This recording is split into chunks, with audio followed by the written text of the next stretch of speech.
Alrighty, here we have a model of skin, and specifically it showcases skin found in 3 regions of the body. Here in section A, we have skin of the scalp, which is what you look at in lab during our histology sections. Here in section B, this is looking at the skin of the armpit. It's very similar to the skin of the scalp. We're going to just use this section to look a little closer at some of these features.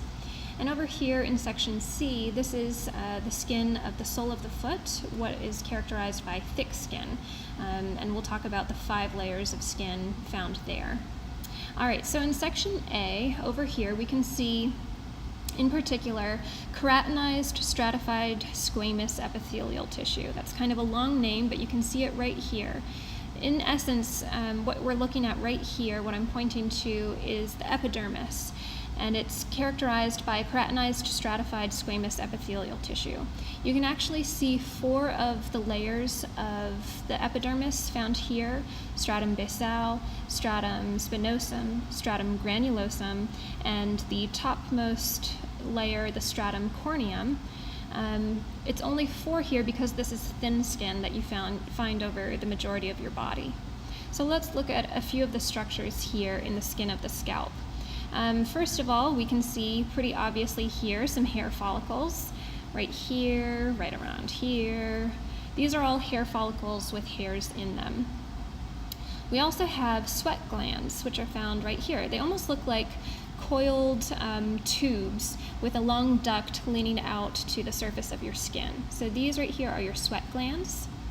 And right over here, you actually have sebaceous glands, or what we call oil glands. I know Dr. Harrell calls them, or says that they look like clouds, and I can certainly see that right here. Over here in section B, I kind of think this looks like lobes of the lung. So you could think of them as clouds or lungs, but in essence what they are, or in actuality what they are sebaceous glands. In region B, right over here, it's again skin of the armpit, which is very similar to the skin over here in section A, but we're going to look at 2 different types of connective tissue that is found just under the epidermis in what we call the dermis and the hypodermis. So right down here in the lower 2/3 of the dermis is what we would call dense irregular connective tissue. You can see how the collagen fibers are running in all sorts of different directions. It might be a little bit hard to see in this video, but it would be very clear if you were looking at one of the slides presented in class. And down here in what we'd call the hypodermis, you can actually see loose adipose connective tissue. And again, that's cells that store fats, triglycerides, lipids, etc. And so for this adipose connective tissue, or loose adipose connective tissue to be precise, again, it's located in the hypodermis, which is below the dermis. And you can see all of these adipocytes represented here. Adipocytes are just the cells of adipose tissue.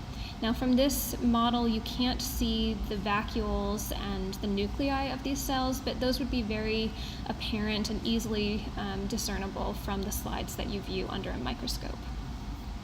Now in section C, we're going to focus on the epidermis again. What we're looking at right here is thick skin. So you'd find thick skin on your elbows, on the palms of your hand, and on the soles of your feet. And instead of 4 layers that were over here in the epidermis, this layer of epidermis would have 5 layers. So again, from bottom to top, it would be stratum basal, stratum spinosum, stratum granulosum, and you can see these little black dots that they've painted on here to look like those granules.